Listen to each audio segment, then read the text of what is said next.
Que demais. E algum momento, assim, de nascer o Livres, vamos fazer um álbum para a gente captar recursos para isso aqui, tal. Em algum momento, a exposição, a fama, né?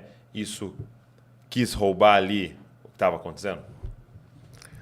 Ou foi algo para você sempre foi extremamente...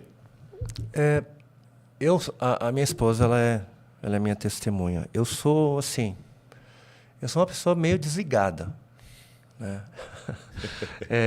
De novo, esse lindo, lindo. Porque eu vivo numa...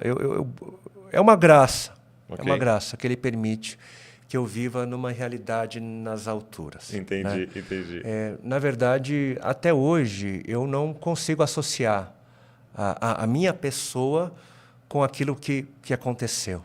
Imagina, um filho de refugiados norte-coreanos, filho, né, de uma refugiada norte-coreana, imigrante, né, num país onde ninguém me reconhecia como... Eu cresci ouvindo... Né, porque eles foram os primeiros que chegaram, os nossos amigos japoneses, por exemplo. Japonês, né? O japa. É o japa, exatamente, né? E esse japa, que nem japa né? De repente começa a ser, não sei, as pessoas, né, se identificam, né? Gente diferente, né? E começa a ter essa repercussão. E eu não... Sabe quando eu olho assim, eu me vejo... O real Juliano, né? Ele olha e fala, poxa, olha o que o senhor fez. Sabe? Eu não, assim, talvez é uma graça. Possa pensar, é o Juliano Som, mas você sabe. Mas eu, assim, eu vejo, por exemplo, algumas gravações, a gente vê o povo, as igrejas cantando, e fala, uau, Senhor, que coisa... gloriosa, né? Olha o que o Senhor faz. O Senhor continua usando aqueles que nada são para confundir aqueles que pensam que são alguma coisa, né? E continua mostrando que é o Senhor, né, quem faz. Né? A gente é prova disso. Sim, a gente é prova disso. Eu comecei a ler um livro e é engraçado que no início o autor, eu não sei nem o nome do autor, porque eu peguei no Kindle lá, assim, era um livro sobre gestão de tempo. E aí o autor, antes de começar o livro, ele falou assim, eu vou colocar umas reflexões aqui que eu fiz no meu diário. Né? E aí ele colocou uma assim, que era assim, ele era um programador, né, de computador. E aí ele falou que um dia ele tinha um blog e ele escrevia meio como um diário o blog, né? Para ele lembrar das coisas e tal. Aí ele escreveu falando mal de uma linguagem de programação. Essa linguagem que é muito ruim, por causa disso, não sei o quê, beleza. E ele foi dormir. Quando ele acordou, por algum motivo, viralizou o artigo. E as pessoas que gostavam daquela linguagem de programação estavam xingando ele de todos os nomes lá. E o negócio do nome dele no Twitter e não sei o quê. E os caras detonando ele, porque o pessoal gostava muito daquela linguagem lá de programação. Uhum. E aí ele falou que ele acordou e começou a ler, né? Esse fulano é um isso e aquilo, e falando mal dele e tal. E de repente ele começou a ficar mal, né? Tipo, poxa, recebendo esse monte de crítica, né? Uhum. E ele falou que passou uns minutos e ele parou. Ele falou assim, peraí, eles não estão falando de mim. Porque eles não me conhecem. Uhum. E aí ele deu esse exemplo. Era como se ele estivesse falando de uma foto minha em uma cartolina. Uhum, sabe quando faz aquele totem, né? Sim. Eles estão falando daquela foto ali. Porque eles sabem, eles leram um texto, meu. Uhum. Eles não me conhecem. Sim. Então a opinião deles, na verdade, é sobre aquela cartolina ali, não sobre mim. Sim. Mas aí foi muito forte quando ele falou assim, mas quando eles me aplaudem, também não sou eu. É aquela cartolina.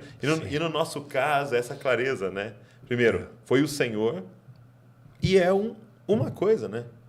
É um dos dons do Juliano, né? Uhum. Que também tem um monte de falhas, né? Sim, sim. E que tem muitas outras coisas. Então, e isso me abençoou tanto da gente ter essa noção, né? De, tipo, quais são as críticas e talvez até mesmo os elogios que realmente importam. Essas pessoas estão ao nosso lado que nos conhecem muito mais, né? Ou o que o Senhor pensa, né? Sobre tudo isso, né? O que o Senhor pensa ao olhar para nós, né? Pois isso Isso ajuda a gente a se blindar. É por isso que eu digo que é uma graça. É. Porque, olha só, a gente percebe, não só no nosso meio, mas no meio artístico, de forma geral, tem gente que deixa a coisa subir, né? Como dizem, né? E é roubado, né? Não, roubado, a gente é desfigurado, as pessoas ficam estranhas, né? Mas por que isso? Porque a gente não foi criado para ser celebrado, a gente não foi criado para ser adorado. O ser humano, ele não tem condição, estrutura para receber adoração. Só Deus. E quando o ser humano... Vai desfigurando. Quando o ser humano ele aceita isso, que ele não tem estrutura nenhuma para receber. O que acontece? Olha para os grandes ícones, por exemplo, das artes, da música. Todos destruídos. Poxa, tem que recorrer a alguma coisa porque não aguenta. É drogas, é álcool, sim, é imoralidade. Porque não existe estrutura humana para receber glória. Nós não fomos feitos para isso. Não fomos feitos para sermos adorados, só o Senhor. E eu acho que isso que você está falando é muito útil para alguém, uma figura pública como eu, alguém que está nos ouvindo e que tem uma certa exposição. Seja da música, seja um pastor, Mas é muito útil para nós como igreja. Sim. Que ficamos falando para os outros, uau, como você é incrível, uau, como você é incrível, né? E que estamos desfigurando essa pessoa. Sim. E, ao invés de, talvez, com honra e carinho, falar, a gente obrigado. Entende, né? Eu entendo, mas assim, entende, obrigado porque que o Senhor fez através da sua vida. Exato. Eu louvo a Deus por que Ele está fazendo. Né? Então, a gente tomar também esse cuidado para que a gente não seja os causadores disso. Né? Às vezes, com carinho. Não foi a gente. Com amor, mas é saber que não foi aquela pessoa. É o Senhor, a sua graça infinita, né? Fazendo através de nós. Isso é muito forte. E você passa, então, 6 anos. A gente lá. passou um pouquinho mais de 6 anos lá. E foi um tempo... Qual é o maior desafio, assim, Olha, vamos lá. Piauí, né? Isso. Quente. Calor. 40 e... Olha, a primeira semana, eu lembro que eu estava ali com as caixas da mudança, deu 48. Né? Na primeira semana? Na primeira semana, né? Eu experimentei e o pessoal falava, olha, você tem que hidratar, é isso, os cuidados, né? E eu, imagina, né? Paulista, sem saber, não. Eu já fui na praia. A cabeça rodou. A cabeça rodou, né? Eu achei que... Porque eu amava o frio. Eu achei que eu ia sofrer muito por causa do calor. Né? Só que hoje eu aprendi a amar o frio depois desse tempo todo e fico meio que irritado com... Eu aprendi a amar o calor e fico irritado com o frio. Mesmo? E São Paulo é aquela coisa, né? Mas o que mais... Obviamente, a distância, a família, família, né? Dos amigos, enfim, isso foi desafiador. Até a gente se aculturar também, porque é uma cultura diferente. Né?